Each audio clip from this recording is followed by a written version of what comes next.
Educación. Es una alegría poder tener este encuentro, este espacio de charla en este trabajo articulado con la Municipalidad de Paraná, en este caso a través de este contacto, de este trabajo que venimos desarrollando con la editorial, con Julián Estopelo, con quien ya hicimos años anteriores un trabajo, un concurso de crónicas que en ese momento eran de Paraná. Él va a contar ahora un poquito más.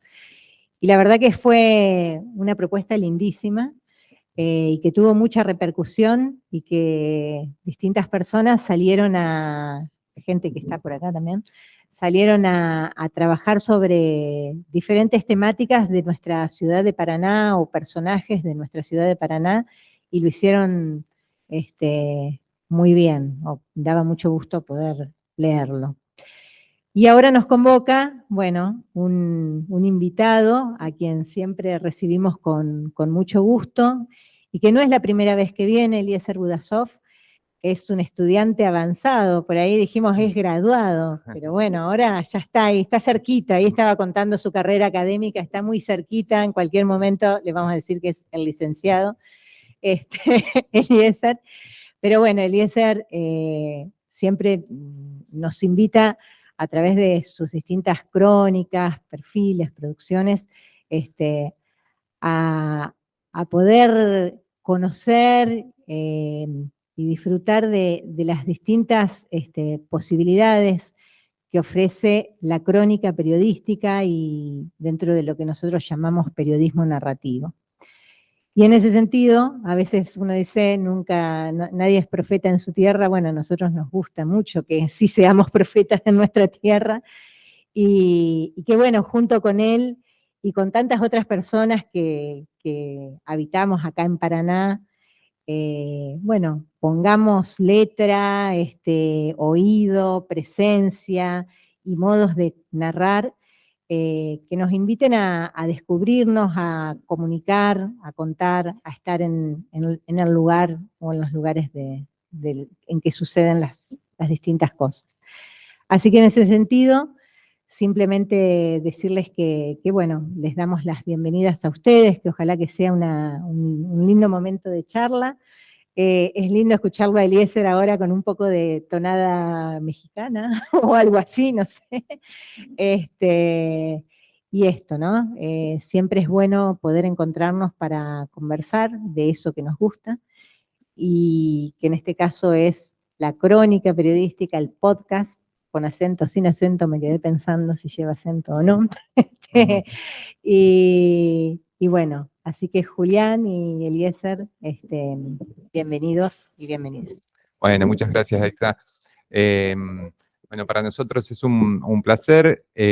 Como decía Aixa, estuvimos haciendo Paraná en Crónicas al inicio de la gestión, funcionó realmente muy bien. Nos parecía importante, en Argentina, digamos, si bien hay muy buenos cronistas y hay excelentes cronistas, no veíamos que hubiera iniciativas de estas características en muchos lugares, digamos, ¿no? Entonces, nos parecía que atacar ese espacio, teniendo la provincia una tradición de autores y autoras muy importantes, de escritores y escritoras muy importantes, vinculado también a la crónica, aun cuando no se nomenclaba de ese modo, digamos, nos parecía interesante poder generar una iniciativa que apunte en ese sentido. Así nació Paraná en Crónicas, hicimos una publicación, la distribuimos gratuitamente durante la Feria del Libro, la primera Feria del Libro que hicimos en la gestión. Y bueno, avanzado el tiempo, siempre tuvimos ganas de ampliar esa convocatoria a toda la provincia, y lo volvemos a hacer junto con la facultad, porque acá también está buena parte de la masa crítica que puede participar de la convocatoria y que queremos que así sea, y también porque puede ampliar la propuesta a toda la provincia, y lo vamos a hacer también en conjunto, lo estamos haciendo en conjunto con publicaciones autogestivas de la ciudad de Paraná y de otros lugares de la provincia, donde va a ser publicada la crónica ganadora de modo simultáneo en todos los medios que participan de la convocatoria.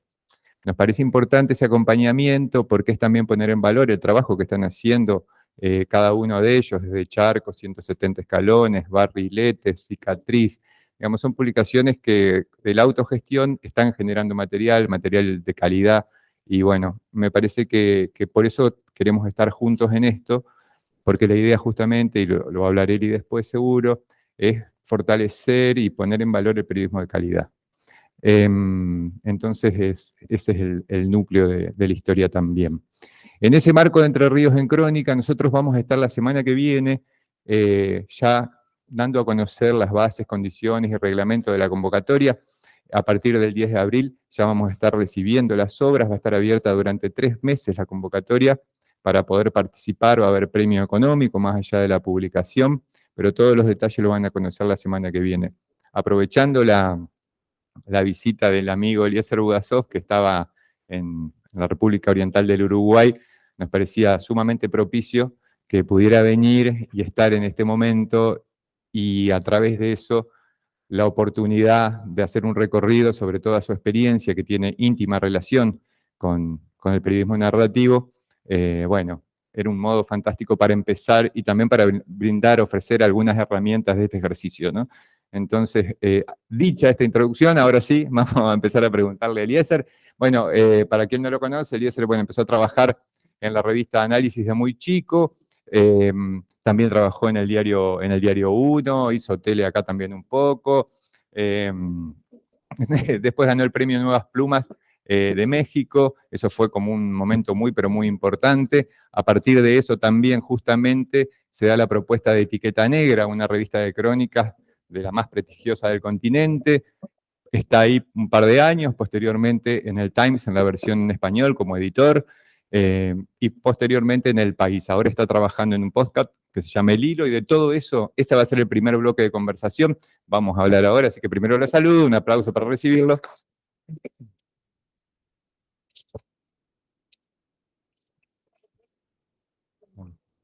Gracias.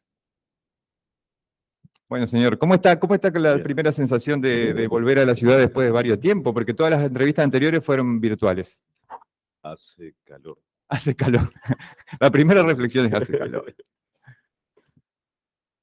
Bien, o sea, en realidad no había vuelto a la universidad, no vuelvo hace un montón, desde el 2013 creo.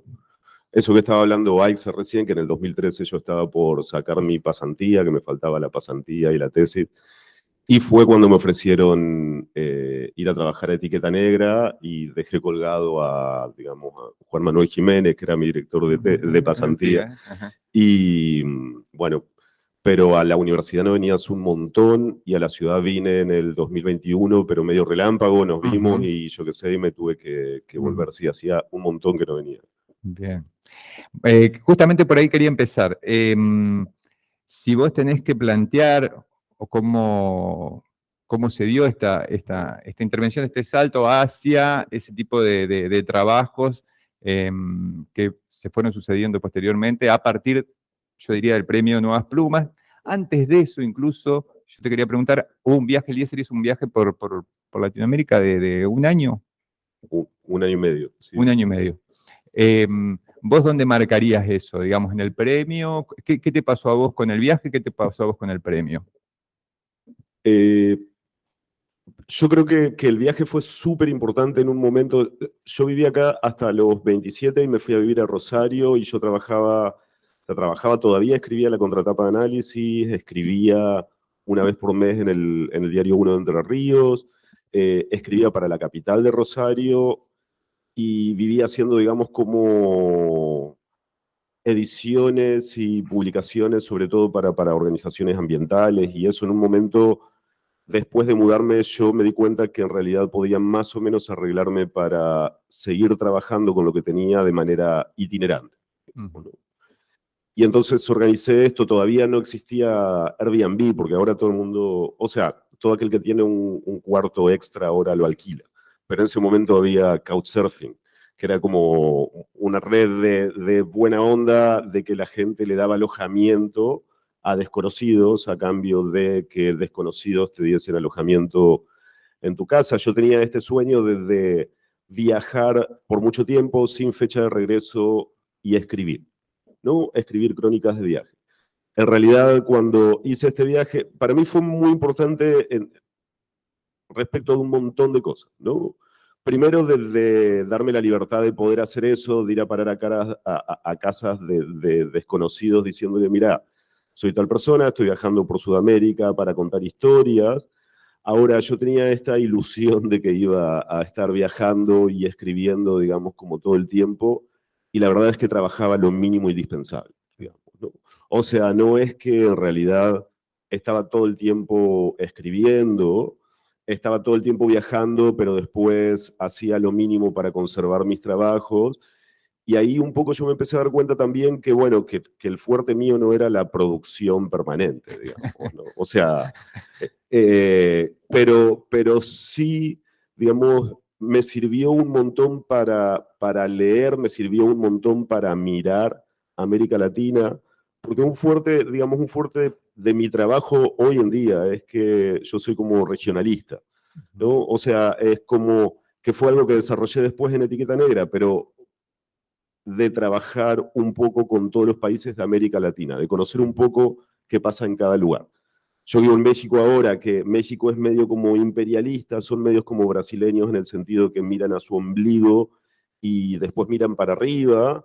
Y yo tengo la idea de que Argentina es un poco así, hay tan buena producción cultural, hay tan buen, digamos, en comparación con el continente sigue habiendo buen periodismo, digamos, hay, y la gente mira, digamos, hay producción también audiovisual, y entonces la gente mira hacia Argentina y en todo caso mira hacia Europa, no sé, pero la gente no está mirando, digamos, habitualmente qué es lo que pasa en Perú, qué pasa en Colombia, qué pasa en Ecuador. Todo esto para decir que en realidad yo creo que el salto se dio cuando yo gané el premio de las Nuevas Plumas en 2011, pero el premio que gané en las Nuevas Plumas en 2011 fue sobre una historia de Entre Ríos. Exacto. Digamos, ¿no? Que era la historia que nos contaban nuestros compañeros cuando nosotros empezamos a trabajar en análisis a los 19 años. Todos nuestros compañeros hablaban de la historia de Nahuel Maciel, ya habían sabido un par de textos y no sé qué. Yo mandé el primer año a las Nuevas Plumas una historia que te la mandé a vos para que la leas, me acuerdo ahora antes de presentar, que se llamaba Nueva Esperanza, la ira de Dios, La ira de Dios, que era de un pueblo en la Amazonía que había sido, digamos, que todo el mundo se había convertido en secta, ¿no? Y obligaban, quemaban viva a la gente que no estaba dispuesta a, digamos, a convertirse. Yo la mandé al concurso, quedó como seleccionada y no sé qué. A mí lo que me importaba de ese concurso era en realidad la posibilidad de publicar en un montón de medios narrativos que había en ese momento, que estaba Etiqueta Negra, estaba el suplemento ADN de La Nación, estaba Sojo de Sojo. Colombia, Gato Pardo, Rolling Stone. la Rolling Stone de Argentina Sí. estaba también. Y entonces lo que más me interesaba era dar a conocer un poco, digamos, el trabajo que yo hacía sin la necesidad de, no sé, de pasar por Buenos Aires. Yo vivía en Rosario. ¿No? Y en realidad lo logré al año siguiente contando una historia local, digamos, ¿no? Eso para mí fue una gran experiencia de volver a Paraná, yo ya vivía en Rosario, a entrevistar a mis ex compañeros de trabajo, digamos, ¿no? Exacto. Y al protagonista también. Claro, lo que pasa es que fui 2 veces a Gualeguaychú para Sí. tratar de hablar con Nahuel, pero en realidad él nunca aceptó una entrevista, digamos, ¿no? Aceptó recibirme, pero nunca aceptó una entrevista. Pero fue interesante ese ejercicio de entrevistar a antiguos compañeros de trabajo y que yo, algunos decían, pero no, pero esta historia ya está contada, digamos, ¿no? Y yo decía, no, no está contada, salió en la revista Noticias, la contó un porteño, digamos, o sea, nadie sabe lo que sucedió en Paraná. Nahuel es un tipo que sigue trabajando en... Sí, está en pleno ejercicio. claro, digamos. El argentino de Gualeguaychú. En el argentino de Gualeguaychú. Es un tipo querido, que, digamos, entonces a mí me parecía que faltaba esa mirada de empatía, y creo que eso es un gran ejercicio, porque es como tirar la mirada hacia atrás y hacia tu lugar y decir, bueno, no necesito irme a una, digamos, a un pueblo perdido en la Amazonía peruana al que llegué, sino que tal vez necesito contar una historia que es súper propia, hablar con mis ex compañeros de trabajo y ver ahí que yo siempre creí que era una gran historia, que efectivamente Leila Guerriero dice eso, no hay una historia que se haya sido contada, digamos, no todas las historias pueden volver a contarse. Y entonces eso lo mandé, gané el Nuevas Plumas en 2011 y eso un poco hizo que se conociera mi trabajo fuera de las fronteras, digamos, reducidas donde yo lo ejercía, muy felizmente, digamos. Ujú. No es que yo vivía mal publicando mis crónicas en el Uno o en La Capital, pero sí yo tenía, digamos, como esta idea de poder publicar en estos medios de periodismo narrativo, y eso fue, si querés, digamos, como el primer gol. Ujú. Digamos, ¿no? Y el jurado de ese premio era, recordalo. Jurado de ese premio era Alberto Salcedo Ramos, un gran cronista colombiano, Marcela Turati, una de las principales periodistas mexicanas en este momento, y Alejandro Almazán, que también, digamos, era un gran periodista, bueno, es, digamos, ¿no? Un gran periodista mexicano, ahora escribe series para Netflix, no sé qué, pero era ese jurado. Y el llamado de etiqueta negra es posterior, próximo al Claro, premio. digamos que yo en el viaje conocí a gente, eso sí, se lo conocí a Julio Villanueva Chan, que era el director, después en un momento ellos me llamaron para editar el texto premiado. Yo el texto premiado se publicó en Gato Pardo, pero Leila Guerriero me lo editó para que saliera el doble de extensión, y después en Etiqueta Negra lo quisieron editar del todo de vuelta, ¿no? Ujú. Porque como Julio Villanueva Chan y Leila Guerriero son como figuras de la crónica en América Latina, que cada uno tiene su idea de lo que debe ser un texto, y entonces cada uno lo quiso editar a su manera, digamos, ¿no?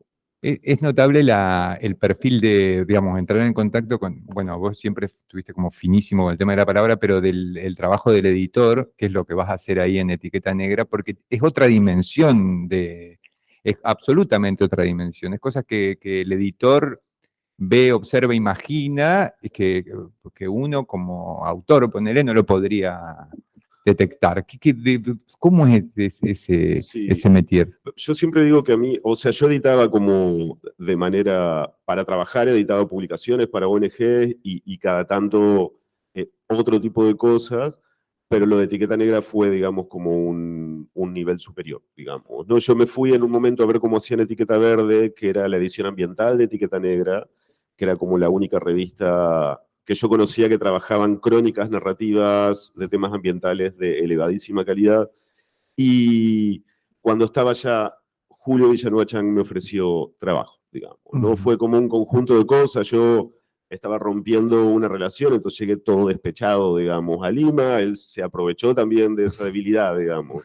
Y me dijo en un momento, me llamó un día a la semana de estar y me dijo, Buda, estoy evaluando candidatos a editor, quiero saber si te interesa ser editor de Etiqueta Negra, que era mi revista preferida en el mundo, Claro, digamos, sí. ¿no? Y entonces yo le dije cuánto tiempo debería venirme a vivir a Lima, y él me dijo como mínimo 2 años. Le digo, bueno, ¿cuánto tiempo tengo para darte una respuesta? Y me dijo media hora. ¿No? Y yo estaba despechado y le dije que sí, le prendo fuego a todo y me vengo, digamos, ¿no? Y así fue en realidad. Y ahí aprendí, una de las cosas que yo estoy súper agradecido es que me encantaba editar. Que editar un texto de Etiqueta Negra implicaba esto que vos decís a veces, que es como trabajar 9 meses en un texto que no lleva tu firma, ¿no? Y siempre Julio lo consideró así, digamos, decía que el editor era un cerebro que funcionaba con el autor pensando su texto. Nosotros había textos que los investigábamos entre todos, digamos, toda la redacción. El autor llevaba su firma y el autor, digamos, obviamente cada cambio se discutía con el autor, pero era una construcción colectiva realmente, ¿no? Y ahí descubrí que me encantaba editar, que tenía, digamos, como una personalidad que me permitía hacerlo sin tener problemas de ego, porque eso no lleva tu firma. Y que era una gran forma de ganarme la vida sin tener que producir todo el tiempo. La experiencia de Etiqueta Negra, digamos, eso, fueron 2 años finalmente. Sí, ¿Y 2 cuántas, años y 3 meses. y cuántas publicaciones? Porque ahí Y era una revista mensual. mensual. No siempre llegamos al cierre de edición, debo haber hecho, digamos, como tenía que hacer 24, debo haber hecho 22 en 2 años, sí. Con firmas muy importantes en la revista. Sí. Por ejemplo.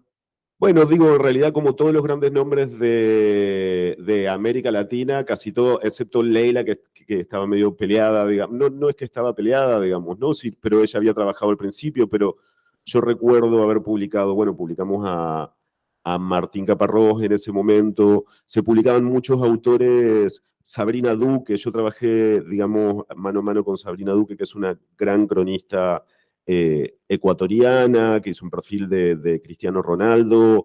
Yo trabajé con ella un perfil el sonidista de cine portugués Vasco Pimentel, que es brillante.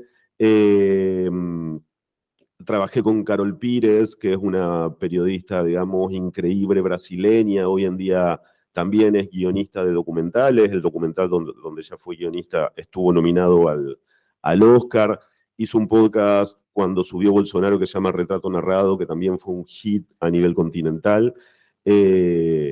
Y después se trabajaba mucho también con autores de la New Yorker, con autores del mundo anglosajón que eran muy buenos y que de pronto les aparecía un correo, digamos, escrito como en un inglés quebrado de un editor de una revista peruana, diciéndole queremos traducir tu texto, nos interesa, solamente tenemos para pagarte $100, digamos.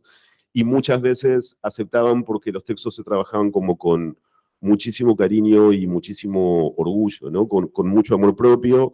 No sé, Susan Orlean, digamos, ¿no? La autora de El ladrón de orquídeas, publicaba, digamos, en etiqueta negra. Creo que no publicó en ningún otro lugar en español. También publicábamos a grandes fotógrafos que han ganado, digamos, como el Pulitzer o el World Press Photo, a Tomás Munita, que es chileno, después a Luis Covelo, o sea, que es venezolano. Publicábamos a mucha gente de la región, mucha gente con nombre, pero también mucha gente que no tenía nombre, que tenía muchas ganas, que tenía talento y que estaba dispuesta a pasar por el proceso de tortura que era, digamos, llevar un texto a, digamos, a la publicación, desde tu propuesta hasta que se publicaba. En esos 2 años y meses, digamos, tu trabajo con la escritura, digamos, ¿estuviste absolutamente volcado a la edición o al mismo tiempo, cómo te llevabas con tu escritura o estaba todo ahí, digamos, todo el alivio en ese...? No, o sea, ya casi no escribía. Eso era loco porque era la revista donde yo quería escribir y de pronto trabajaba en la revista y no podía publicar, digamos, ¿no? Se había publicado ahí un par de historias, la historia ganadora, digamos, de El Nuevas Plumas, editada, y después otra historia ambiental sobre Rosario.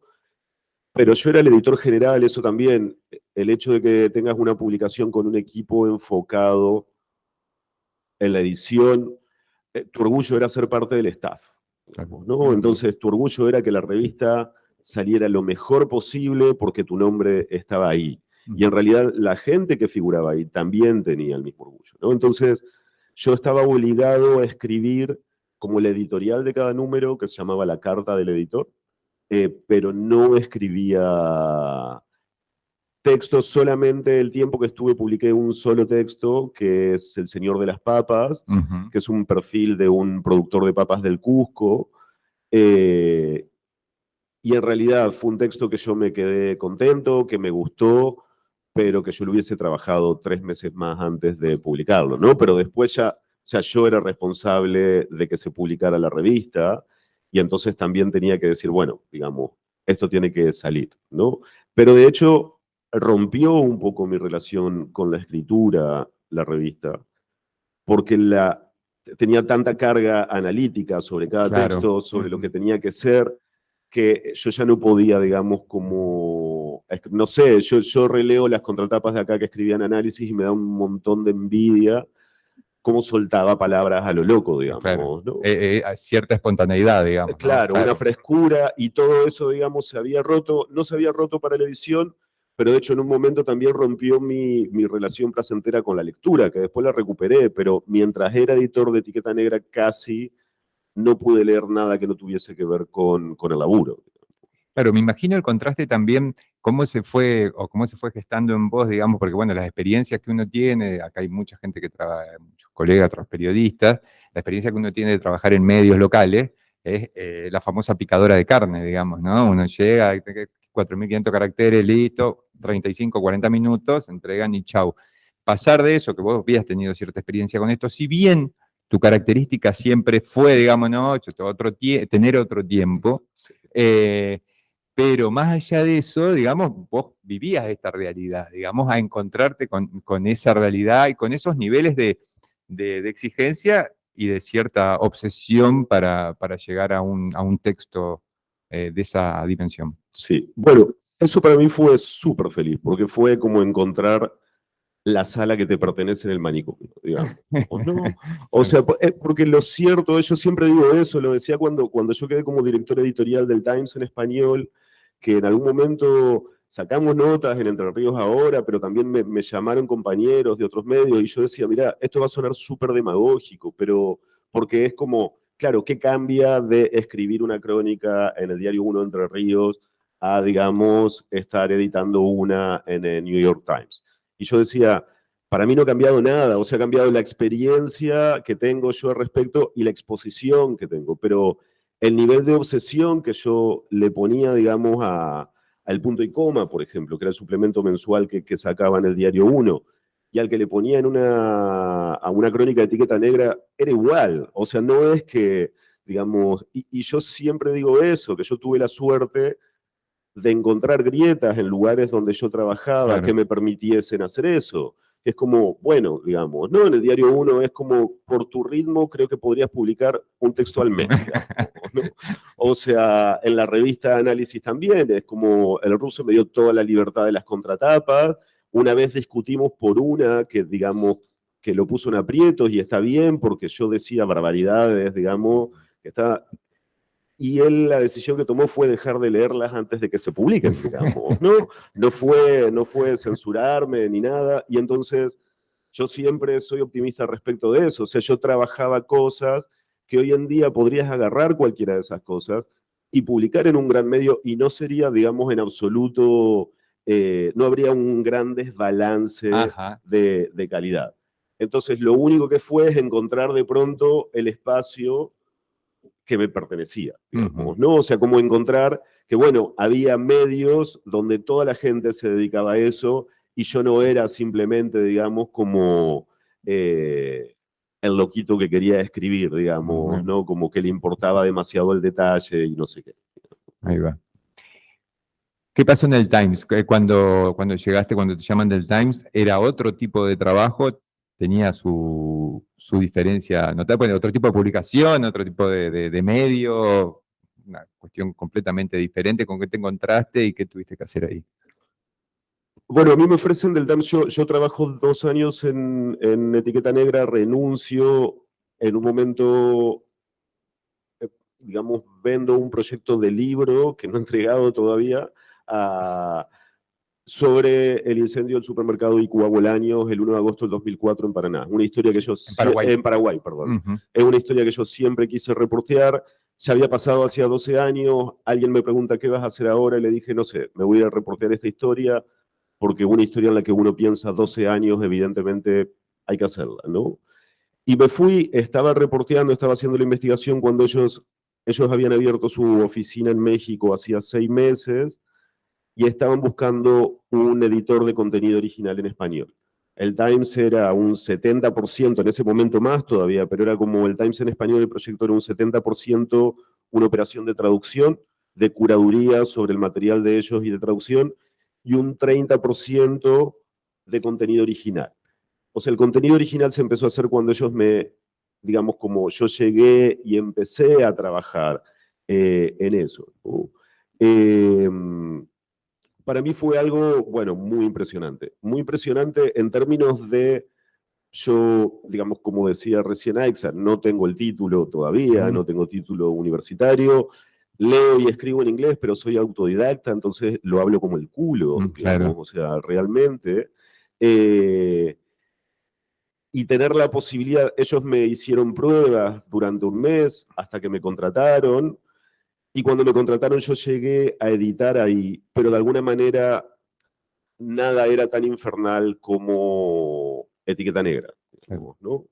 Y lo que tenía de común con Etiqueta Negra era que el Times tiene como la marca por encima del nombre personal, ¿no? O sea, necesita siempre gente que trabaje completamente convencida de que lo que está haciendo cumple una misión periodística esencial y no... Obviamente hay un montón de cosas de ego, porque hay nombres muy grandes y hay gente que es más estrella que otra, pero yo tenía como el chip perfecto para eso, porque venía del único medio de América Latina donde se hace edición en profundidad.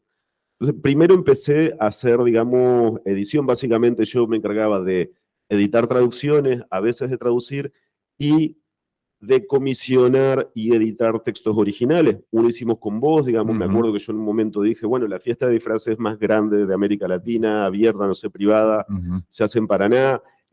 Yo empecé a, digamos, a comisionar y editar textos, y lo que pasó después fue que, bueno, nada, Elías López, que era el director editorial, se fue al Washington Post para abrir la rama de opinión internacional, y ellos me nombraron a mí director editorial, digamos, ¿no? Que implicaba obviamente un trabajo de management que yo había hecho en Etiqueta Negra, que no hacía en ese momento. O sea, yo estaba muy feliz solamente como editor, y fue otra, digamos, otra fase. Yo en realidad aproveché mucho la oportunidad para aprender mucho, y me puse, digamos, esa camiseta, digamos, a fondo durante 1 año y medio.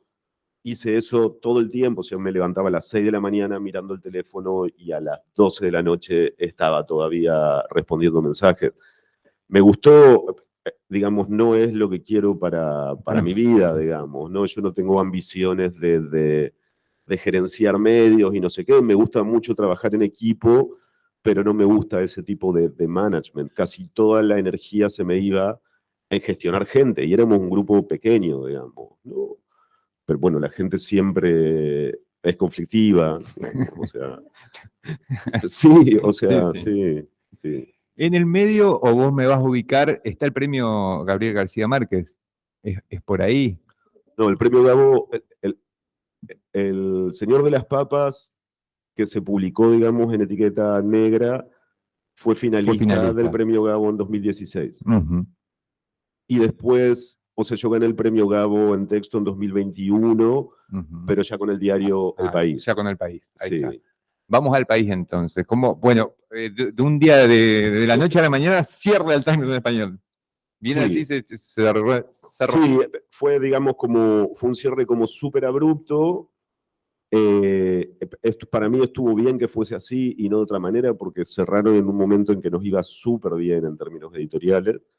Y fue un cierre muy abrupto y yo descansé un poco, pero 1 semana y no sé qué. Mi plan era hacer un poco lo que voy a hacer ahora, digamos, ahora en este presente, que era dedicarme ya teníamos un proyecto de podcast con Radio Ambulante y el New York Times, que después, digamos, ahora lo hacemos de forma independiente.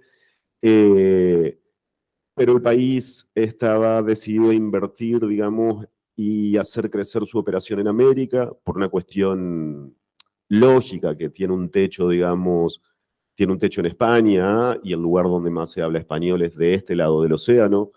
Y entonces, ellos deciden dejar de hacer su edición impresa. Y entonces, ahí es que el que ahora es su director, Javi Lafuente, junto con el que en ese momento era el director, Javier Moreno, vienen a hacerme una oferta de abrir, digamos, como una posición como editor de reportajes, de investigaciones, de no sé qué, y me cuentan que van a abrir como 12 posiciones más, que de hecho se abrieron, digamos. Ellos han crecido mucho la operación en el continente. Y básicamente, nada, digamos, como 1 mes y medio después de que cierra el Times en español, cierra en septiembre de 2019, en diciembre de 2019 yo empiezo a trabajar en El País, en su redacción en América, que tiene redacciones en distintos países, pero la redacción más grande está en México. Empiezo a trabajar con ellos como editor de proyectos especiales. Bien, ¿y eso era más parecido a lo que hacías en el Times o no necesariamente?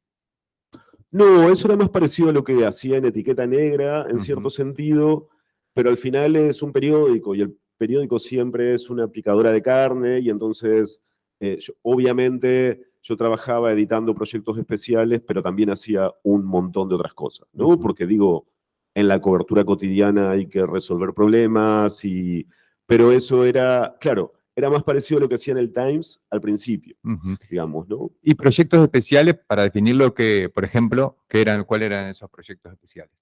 Bueno, ves que yo decía siempre que era como un eufemismo para resolver, digamos, para que pusieran un montón de cosas esto es un proyecto especial, pero básicamente eran crónicas de largo aliento, reportajes de investigación, producciones para fechas o producciones, digamos, como todo lo que ellos llaman periodismo de marca, era eso, ¿no? Que el foco estaba en, digamos, el producto de calidad, en, digamos, el impacto, y no era necesariamente algo que estuviese buscando masividad o no sé qué. Igual al final, o sea, si algo se trabaja mucho y es suficientemente bueno, siempre de algún modo es masivo, en un medio así tan grande, con una plataforma tan grande de difusión. Pero era eso, era, digamos, más parecido a lo que hacía al principio en el Times. Era todo producción de periodismo en profundidad o propuestas, digamos, como más innovadoras.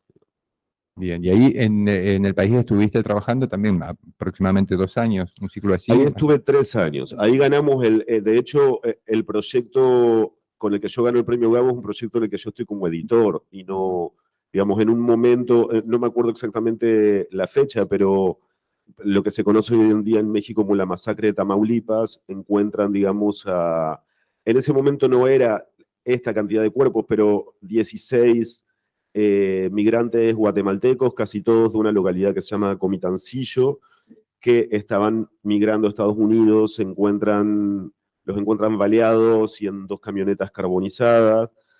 Y nosotros, en un momento en que todo lo que se discutía desde hace años, digamos, uno de los ejes principales de la cobertura era la migración,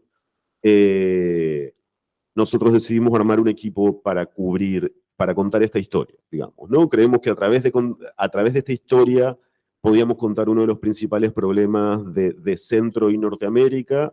Entonces armamos 2 equipos, uno va hacia el sur, hacia Guatemala, a rastrear de dónde vienen, y otro va hacia el norte a rastrear dónde desaparecen, cuál es el problema, cómo se vive, digamos, en los albergues, cómo son esas rutas que se disputan el cártel de Sinaloa y el cártel Jalisco Nueva Generación.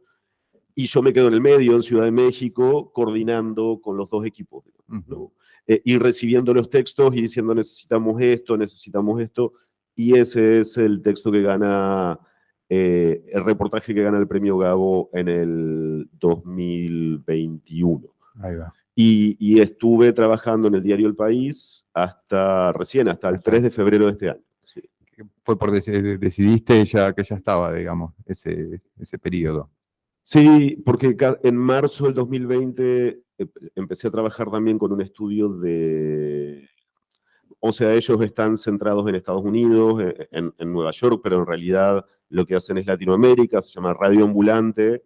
Radio Ambulante es como el podcast insignia. Es una empresa productora que es Radio Ambulante Estudios, y lanzamos con ellos un podcast informativo semanal que se llama El Hilo. Yo empecé a trabajar, digamos, con ellos en ese momento.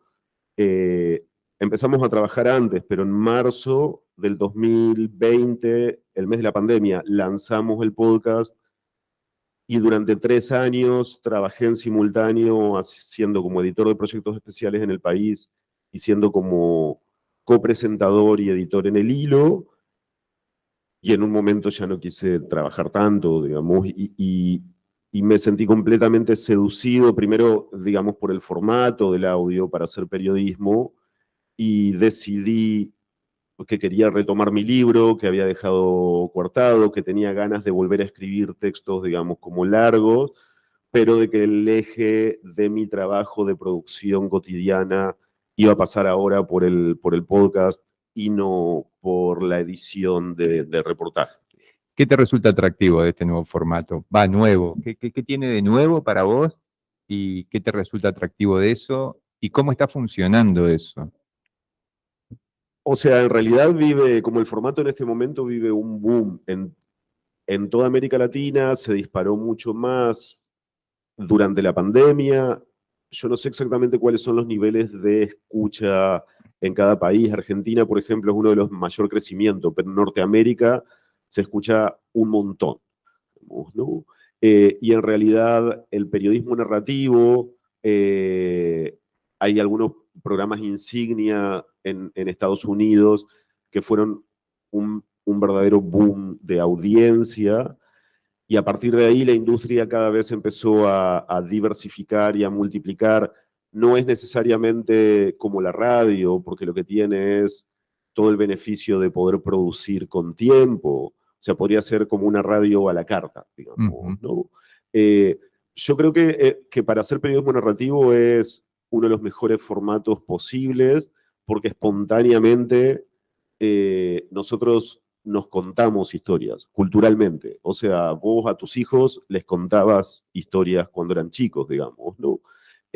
No las leían necesariamente, uno lee después creciendo, pero creo que tiene esta magia, digamos, la de contar historias, creo que tiene la intimidad de una voz hablándote al oído, y me parece un formato necesariamente como natural para hacer periodismo narrativo, ¿no? Yo empecé a escuchar en un momento cuando iba al Times, de hecho, a tener reuniones, yo escuchaba mucho podcast en inglés para ablandar el oído, digamos, y después seguí escuchando, bueno, escuchaba mucho Radio Ambulante, que las historias que tienen son increíbles, llevan más de 10 temporadas, digamos, tienen como 300 episodios.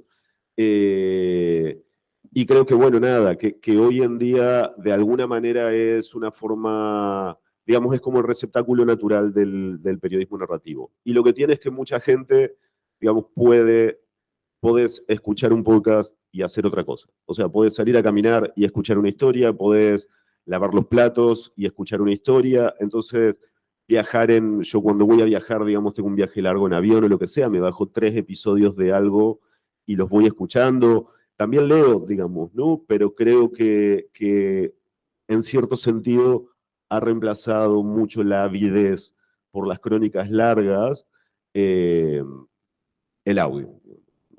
Claro, al no estar el soporte revista, papel de crónica, es como el espacio natural, y tiene que ver también con, me hablabas de la importancia del texto, ¿no? De lo central que resulta el texto para el podcast, digamos, Sí. del guión es como lo central. Sí, sí, es que al final, o sea, al final no deja de ser, mira, yo estaba pensando en eso. Yo dejé el diario el 3 de febrero y empecé a pasarme a trabajar, digamos, estoy en un proceso de trabajar full time, digamos, en podcast, pero la productora ejecutiva del Hilo, que es mi compañera y es mi jefa y es buenísima en eso, Silvia, justo sacaba una semana de vacaciones. Nosotros ya teníamos un episodio para salir y en realidad en Nicaragua liberaron 222 presos políticos. ¿No? Todos nos enteramos hace 3 viernes que Ortega había liberado a presos políticos, los había metido en un avión y los había mandado a Washington, y mientras iban en el aire les había quitado la nacionalidad, había cambiado la constitución para declararlos apátridas. No te pueden declarar, digamos, como no te pueden desterrar de tu propio país, entonces cambiaron eso.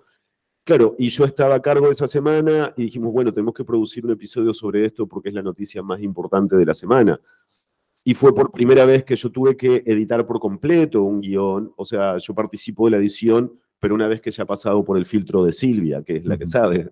Y el audio, en un momento, la gente de NPR, que es la radio pública de Estados Unidos, manda a alguien al aeropuerto, y hay una chica que se llama Ariana Pintado, creo, que está ahí esperando porque su mamá, digamos, que era una activista por los derechos humanos, estaba presa hace un año y se supone que la había liberado. Ella no sabía si la habían liberado o no, y entonces está en el aeropuerto esperando que llegue el avión.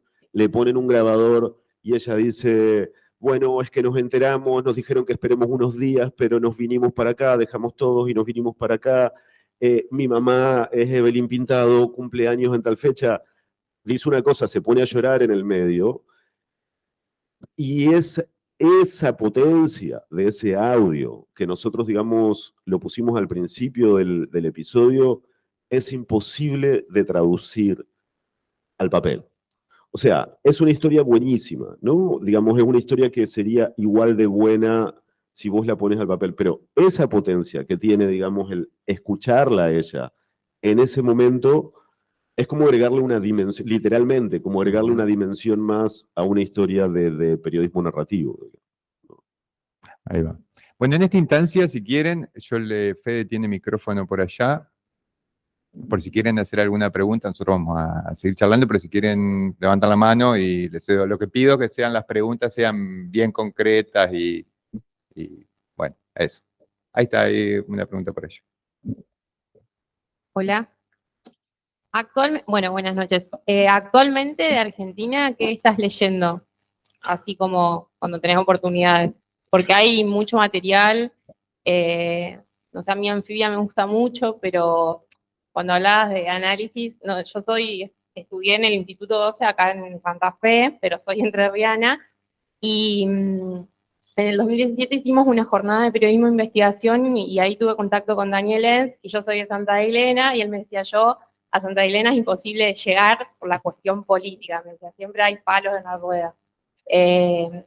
Y sé por cómo trabaja él, el laburo que le mete ahí a esa revista. Pero bueno, eso quedó ya en el pasado hace mucho tiempo. No sé, hoy en día, ¿qué te gusta leer y qué recomendás por ahí leer? ¿De acá de Argentina, decís vos? Sí, o de acá de la zona del litoral. O sea, en realidad no leo mucho a menos que me recomienden, pero creo que, digamos, es mi forma de leer en todos lados, ¿no? O sea, yo ya simplemente sigo a personas que me gustan cómo leen y cuando comparten algo lo leo. Creo que Anfibia tiene también buenas cosas, pero no es que estoy entrando al medio para leer. Acá cuando quería ver que pasaba algo en Entre Ríos, yo entraba en Entre Ríos Ahora, digamos, que era el medio que fundó Julián. Hace poco me hablaron de un medio argentino que en realidad a mí me gusta mucho, mucho leer ensayo y que se llama El Gato y la Caja. Yo no conocía, que me dijeron que es espectacular.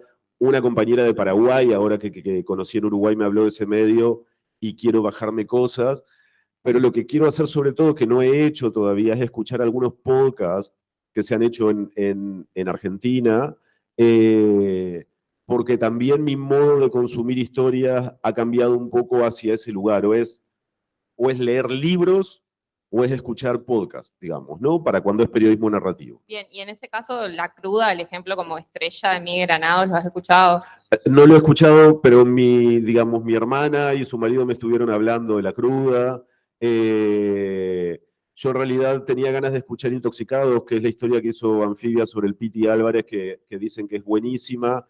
También el que ganó el año pasado, eso lo hicieron en Rosario, ¿no? La segunda muerte del dios punk, que fue un podcast que hicieron en Rosario, una historia local, y ese también tengo ganas de escucharlo, pero no he escuchado la Cruda, no.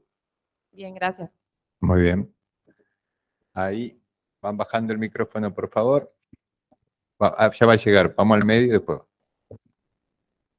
Buenas. Te quería hacer una pregunta porque escuché que hiciste una diferenciación entre el podcast, o sea, el guión de un podcast, el guión narrativo de un podcast y la narración en sí. ¿Cómo lo diferencias vos, digamos, ser el editor de una narración en papel a ser el editor total de ese capítulo que te tocó ser en el podcast?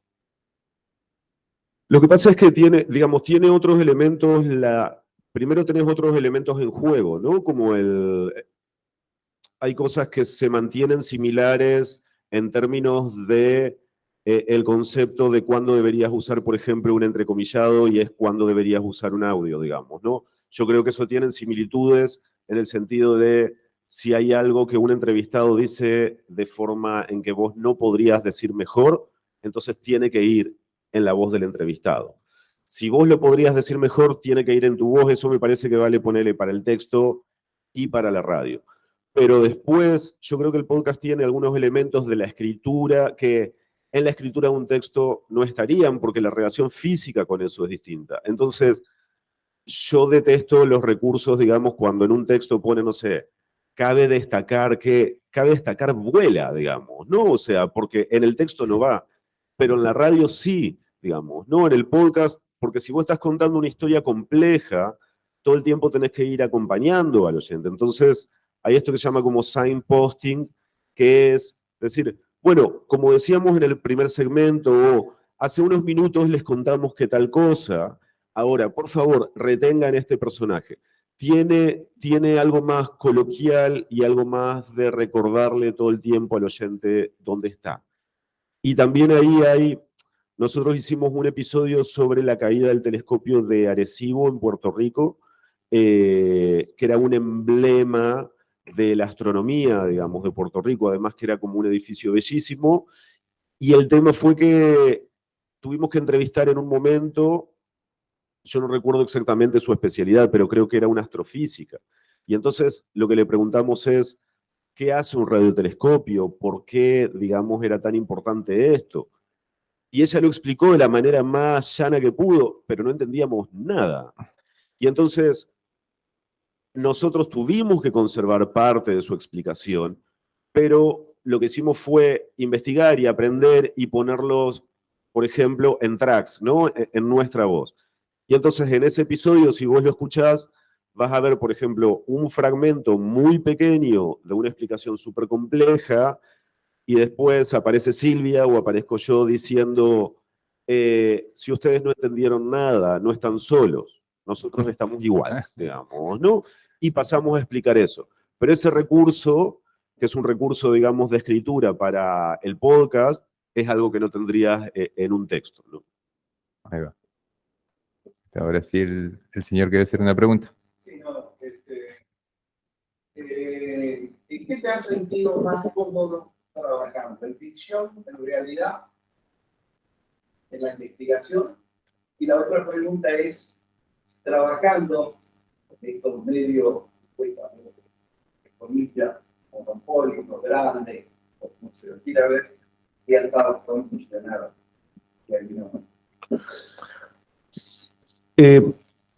No entendí la primera parte, vos me decís si... ¿Qué te gusta más? Investigar. Es que yo en ficción no he trabajado, digamos, a mí me encanta, claro, me encanta leer ficción, sigo leyendo un montón de ficción, pero no he trabajado en ficción, entonces, y la verdad es que a mí me gusta mucho digamos, me gusta mucho la investigación, pero tampoco soy un gran amante de la investigación pura y dura, digamos, ¿no? Sí me gusta, digamos, como los reportajes de información, pero eso no necesariamente, digamos, a mí no me gustan los reportajes que son un montón de números y creo que en realidad están súper bien, son muy necesarios, creo que todos necesitan edición, digamos, ¿no? En el sentido de que si tenés algo tan importante, nosotros sacamos el año pasado El País como un montón de otros medios, acá también, digamos, los Pandora Papers, ¿no? Los Pandora Papers eran un montón de datos y de información y el mayor desafío con eso fue construir historias, digamos, ¿no? Porque no sirve de nada solamente saber que, no sé, que Miguel Bosé tiene, digamos, una cuenta offshore en las Islas Caimán, digamos, ¿no? El tema es cuál es la historia que cuenta. Separar la estadística y aquello que de alguna manera la gente quiere escuchar. Sí, no tener información, ¿sabes qué? No es no tener información por la información misma, tiene que tener algún sentido. No importa que vos hayas conseguido todos los números de cuentas si eso no te sirven para contar una historia. Y después, yo no he tenido condicionamientos, en realidad nunca, digamos, no tuve censura cuando trabajé acá y no tuve censura cuando trabajé en grandes medios. Tuve en un momento una disputa grave, importante, en Etiqueta Verde, cuando Etiqueta Verde era la versión ambiental de Etiqueta Negra, y fuimos a hacer una edición de minería, y en ese momento el encargado de marketing, de publicidad, decidió venderle espacios a Minera, digamos, ¿no?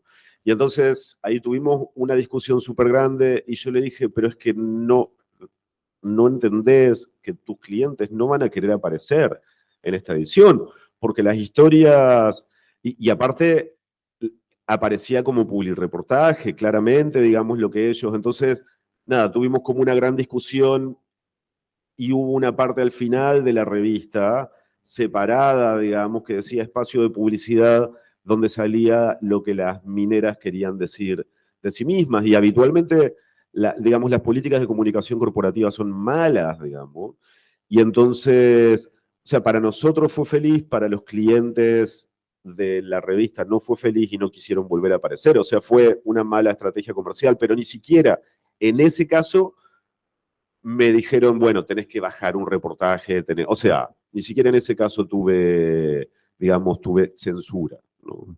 Estamos ya llegando al límite horario, así que bueno, le agradecemos mucho. Si queda alguna pregunta, a lo mejor la podemos contemplar, pero si no, le agradecemos muchísimo la presencia.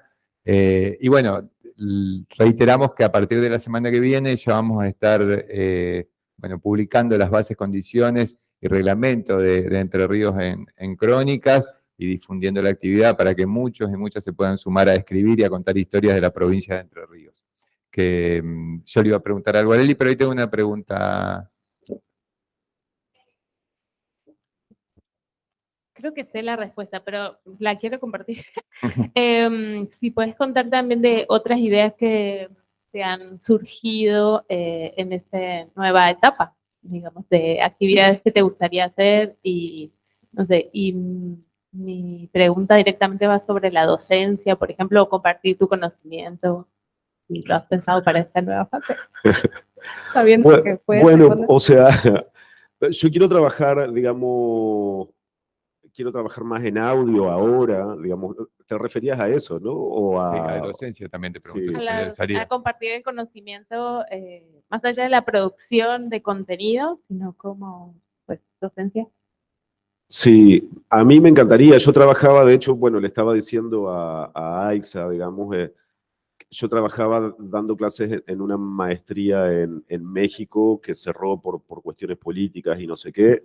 Y a mí me encanta, digamos, me encanta hacer eso. Creo que hay un problema con eso y es que hay un montón de cosas que solamente se aprenden haciéndolas, digamos, ¿no? O sea, que digo que un montón de gente puede contar cosas que están buenísimas, pero que de todos modos lo que hay ahí siempre es, pues vos que trabajás en arte lo sabés, como el desarrollo de una sensibilidad, digamos, ¿no? Y el desarrollo de una sensibilidad se adquiere, digamos, como haciendo y consumiendo, ¿no? Las dos cosas. Es como nutriéndose y haciendo. Y a mí me encantaría, digamos, poder trabajar en compartir experiencia. Creo que también hay como un mito de que, no sé, de que la crónica, el periodismo narrativo o el periodismo de súper ambición o de súper calidad es inaccesible. Y es mentira. O sea, la gente, digamos, como los grandes maestros de la crónica, tienen los mismos problemas que tenemos cualquiera de nosotros cuando nos vamos a sentar a escribir un primer párrafo. Y a mí eso me parece que sería genial poder compartirlo, digamos, como más seguido, ¿no? O sea, que la gente sepa que en realidad, que no te salga bien alguna cosa o no tener una fuente para escribir una historia, son problemas comunes a Gaita Liz y a cualquiera de nosotros, digamos, ¿no? A mí me encantaría trabajar en eso, pero no tengo proyectos ahora, tengo proyectos a largo plazo de poder dedicarme un poco más, digamos, a la enseñanza. Gracias. Muy bien, muchísimas gracias entonces, un aplauso para el señor. Yo le quería preguntar, yo le quería hablar de eso. Ya estamos en horario. Muchas gracias.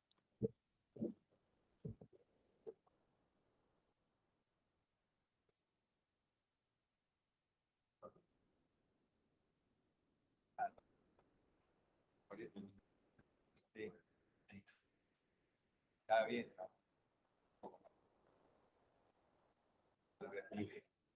Hablando con y bueno, pues sí. ¿Se siente bien? Sí. Sí.